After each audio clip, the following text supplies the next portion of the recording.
This week on Greatness Coaching and Therapy with Heidi M, we are talking about habits. Heidi, welcome back.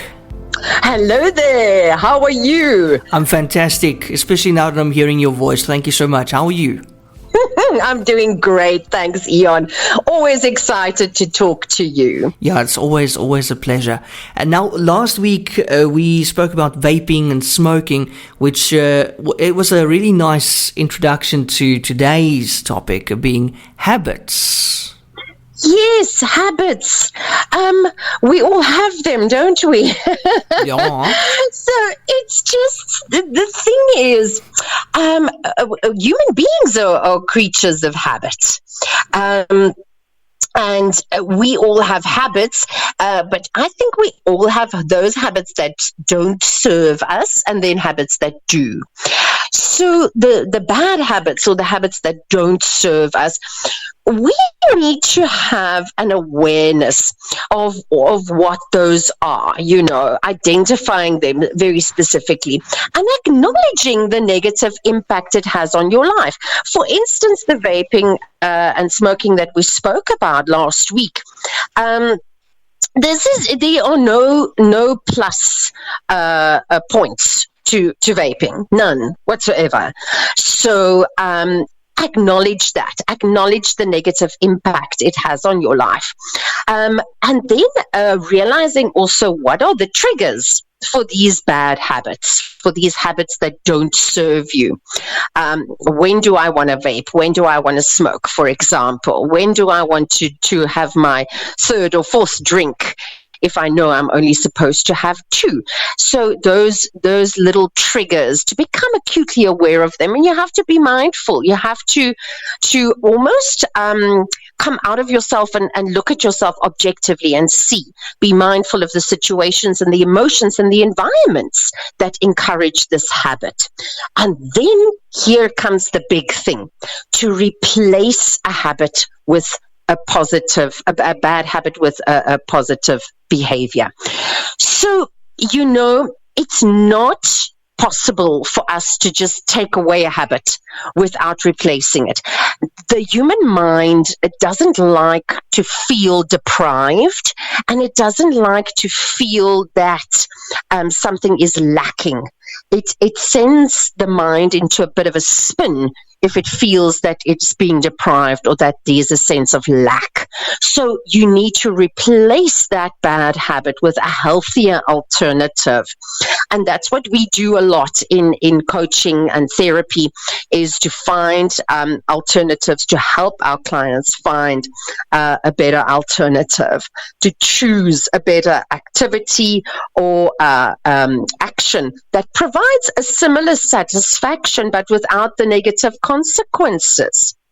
And then it's worth looking at the gradual reduction, slowly decreasing the frequency or the intensity of that bad habit, so that again you don't feel like you are being done in or hard done by, so that the mind can be at ease knowing I'm not suffering here, I'm not having this lack or deprivation. And then the accountability, right? So where you are sharing your goals or your giving up of the bad habit and the replacement with a better habit, share it with friends or family or anybody who can support you and remind you and hold you accountable. If you have to answer to someone, it immediately holds you accountable. And then that positive reinforcement, rewarding yourself for resisting a bad habit. And now I have to say, if you are in a habit of eating a whole lot of junk food and you have terrible eating habits, and now you're doing very well for 5 days, you are not going to go out and reward yourself with junk food or cake or pizza or whatever.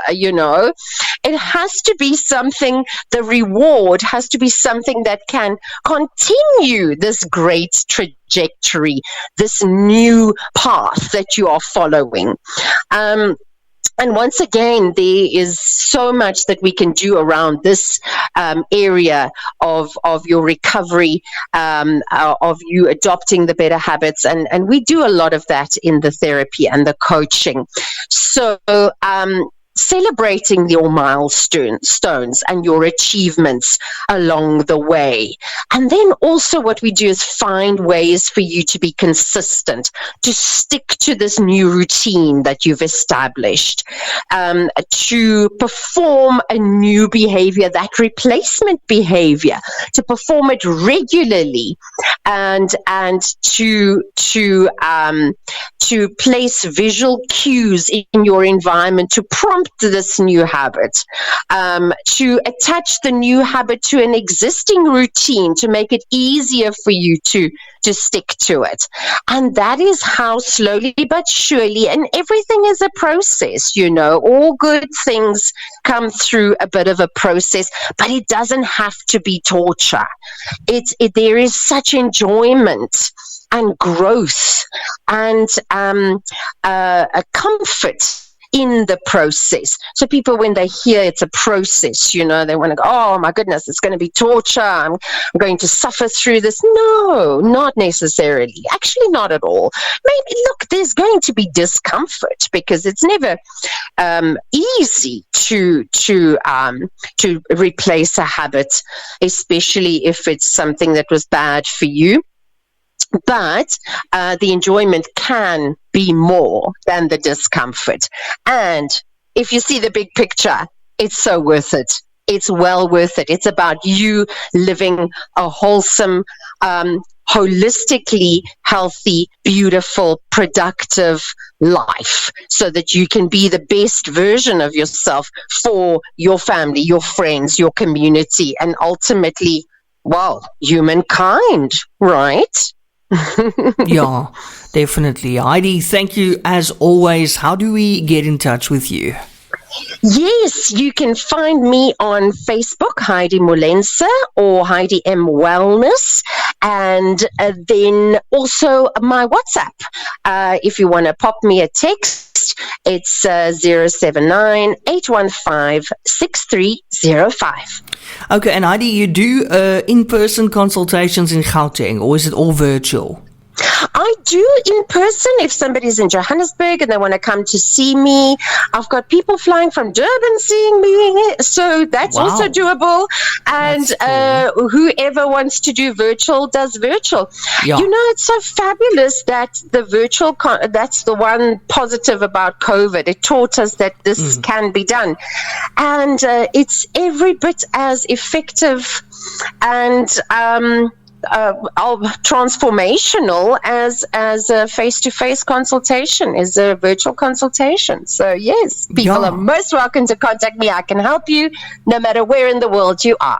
I'm also glad about the virtual thing, Heidi, that came during the pandemic, and it showed us that it worked. I mean, as long as you have good internet. I mean, it's not nice having a consultation and the person keeps breaking up. That is a prerequisite. Yes, there has to be a stable internet connection and a camera of some sort where Heidi can at least see what you look like somehow. I have to see your face. I have to see the small little changes in your face and in your body. And it doesn't have to be. I type your notes on my laptop while I'm talking to you on WhatsApp video call. So, you don't need any special apps or things. I mean, everybody really has WhatsApp video, right? Even the grandmas. Yes. Exactly. You see. Don't sell the grandmas short, eh? The grandmas can be totally on the ball these days. Definitely, believe me. Heidi, as always, such a pleasure. Thank you so much. Thank you, Ian. Keep well.